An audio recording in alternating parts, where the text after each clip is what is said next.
ఇక world news updates చూస్తే ప్రపంచవ్యాప్తంగా గడగడలాడించిన కరోనా మహమ్మారి చాప కింద నీరులా విస్తరిస్తోందా అంటే అవుననే సమాధానమే వస్తోంది. సింగపూర్లో ఈ నెల మొదటి వారంలో ఏకంగా 56,000 కోవిడ్-19 కేసులు నమోదయ్యాయి. ఇక ఆసుపత్రులు కోవిడ్ పేషెంట్స్తో కిటకిటలాడుతున్నాయి. అక్కడి ప్రభుత్వం తిరిగి మాస్కులు తప్పనిసరి చేస్తుంది.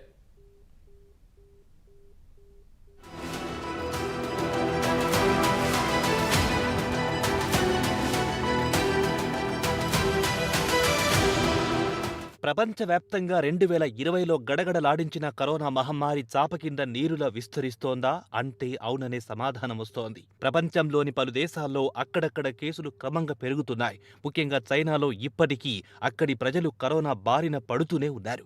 ఇండియాలో, కేరళలో కూడా పలు కేసులు నమోదవుతున్నట్లుగా వార్తలొచ్చాయి.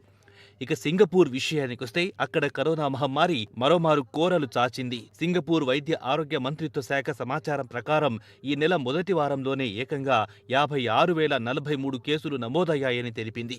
ఈ నెల అంటే డిసెంబర్ 3 నుంచి డిసెంబర్ 9 వరకు కరోనా వైరస్ సోకిన వారి సంఖ్య గణనీయంగా పెరుగుతూ 56,000 మార్కును దాటిపోయింది. పెరిగిపోతున్న కేసుల నేపథ్యంలో సింగపూర్ హెల్త్ మినిస్ట్రీ రద్దీగా ఉండే ప్రాంతాల్లో ప్రజలు తప్పకుండా మాస్కు ధరించాలని, ఇండోర్లో ఉన్నప్పుడు తప్పకుండా మాస్కు ధరించాలని సూచించింది.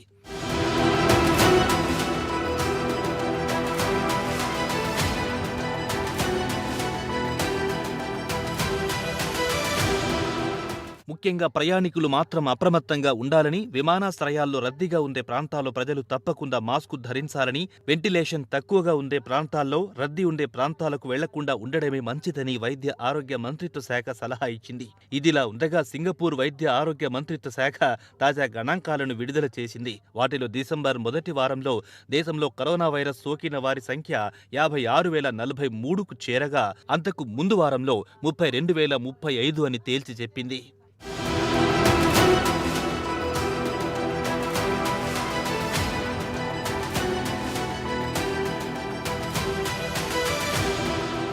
ఇదిలా ఉండగా కోవిడ్ వైరస్ సోకి ఆసుపత్రి పాలవుతున్న వారి సంఖ్య రోజువారీ సరాసరి 350కు చేరగా అంతకు ముందు వారంలో ఈ సంఖ్య 225గా నమోదయ్యింది. రోజువారీ సరాసరి ఐసీయూలో చేరేవారి సంఖ్య 9కి చేరగా అంతకు ముందు వారం కేవలం 4 మాత్రమే. సింగపూర్లో కరోనా వైరస్ విషయానికొస్తే JN1 సబ్ లైనేజ్ BA 2.86గా చెబుతున్నారు. అంతర్జాతీయ, స్థానిక డేటా ప్రకారం చూస్తే ప్రస్తుతం సోకుతున్న BA 2.86 కానీ లేదా JN1 కానీ ఒకరి నుంచి మరొకరికి సోకే వేరియంట్ కాదని తెలుస్తోందని అధికారులు తెలిపారు.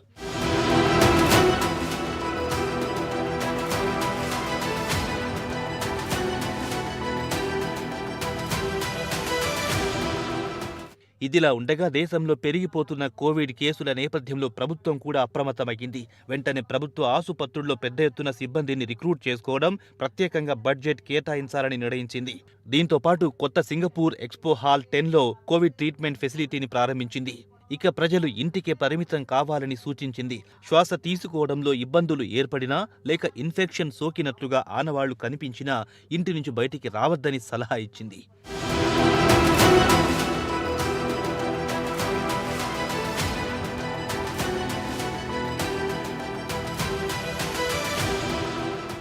ఇదిలా ఉండగా సింగపూర్ ప్రభుత్వం కూడా కేసులు పెరుగుతూ ఉండడంతో అప్రమత్తమైంది.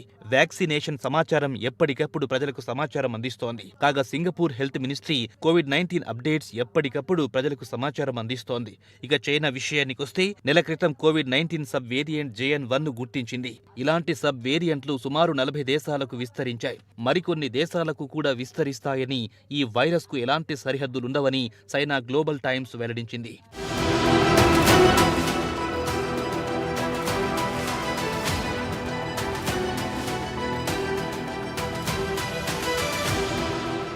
కాగా కొత్త వేరియంట్ అమెరికాను కూడా తాకింది. అమెరికాలో 17 రాష్ట్రాల్లో ఈ కేసులు అత్యధికంగా నమోదవుతున్నాయి. శ్వాస తీసుకోవడంలో ఇబ్బందులతో పాటు ఫ్లూ జ్వరంతో ఆసుపత్రుల పాలవుతున్న వారి సంఖ్య గణనీయంగా పెరిగిపోతోంది.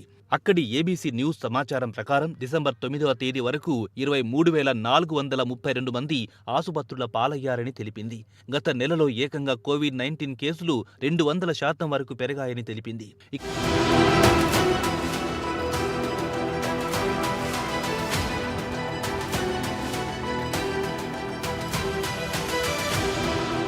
ఇక ఇండియా విషయానికొస్తే తమిళనాడు ముఖ్యమంత్రి ఎంకే స్టాలిన్ వైద్య ఆరోగ్య సిబ్బందిని అప్రమత్తం చేశారు. పొరుగున ఉన్న కేరళలో కేసులు పెరిగిపోతూ ఉండడం వల్ల తమిళనాడు ప్రభుత్వం అప్రమత్తమైంది. ఎలాంటి పరిస్థితినైనా ఎదుర్కొనేందుకు సిద్ధంగా ఉన్నామని వైద్య ఆరోగ్య శాఖ మంత్రి మా సుబ్రహ్మణ్యం హామీ ఇచ్చారు. తిరిగి మాస్కులు ధరించాల్సిన సమయం ఆసన్నమయ్యే పరిస్థితి కనిపిస్తోంది.